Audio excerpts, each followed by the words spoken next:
vous avez joué avec les mots comme Jean joue avec les couleurs. Est-ce qu'il y a un rapprochement à faire entre la puissance que vous pouvez avoir à travers l'usage des mots et celle qu'il a avec les couleurs? Je crois que oui. Je crois que oui. Pour moi, les mots n'ont jamais été un jeu. D'abord parce qu'ils font sens. Que les miens étaient écrits. Donc, à la différence des paroles qui s'envolent, les mots, eux, sont écrits et restent. Je ne suis pas désagréable pour mes confrères de la radio en disant ça. Mais dans les deux cas, que ce soit dans la peinture ou dans les mots, dans l'écriture en général, je crois que le résultat est le fruit d'un travail difficile, long, laborieux souvent. C'est beaucoup de travail. Pour être sûr, nous avons les uns et les autres affaire à un public, et ce public, on doit le respecter. D'abord parce qu'il prend la peine de venir nous revoir. Ensuite parce que, quelquefois, il achète un tableau, un journal, et ça mérite le plus grand respect. Et donc ça suppose pas d'à peu près, de la rigueur et beaucoup de travail. Et là-dessus, la démarche est forcément commune, oui.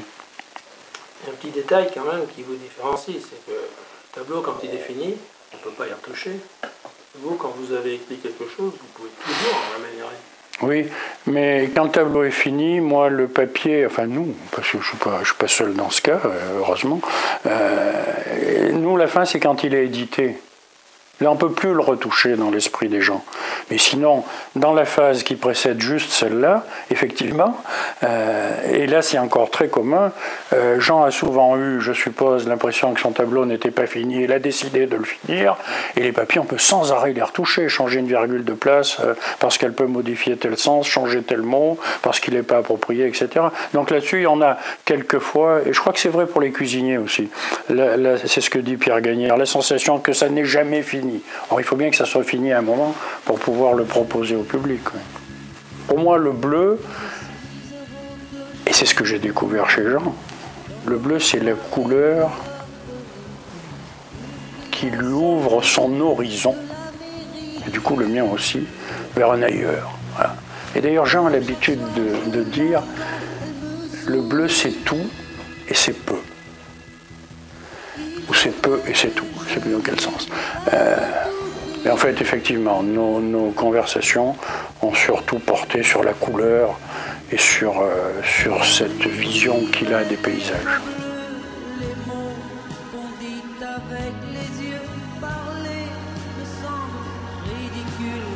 Je m'élance puis je recule devant une phrase inutile qui briserait l'instant fragile d'une rencontre.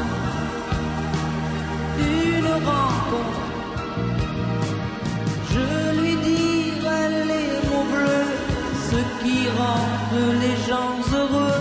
Je l'appellerai sans la nommer. Je suis peut-être démodé, le vent d'hiver souffle en avril. J'aime le silence immobile d'une rencontre.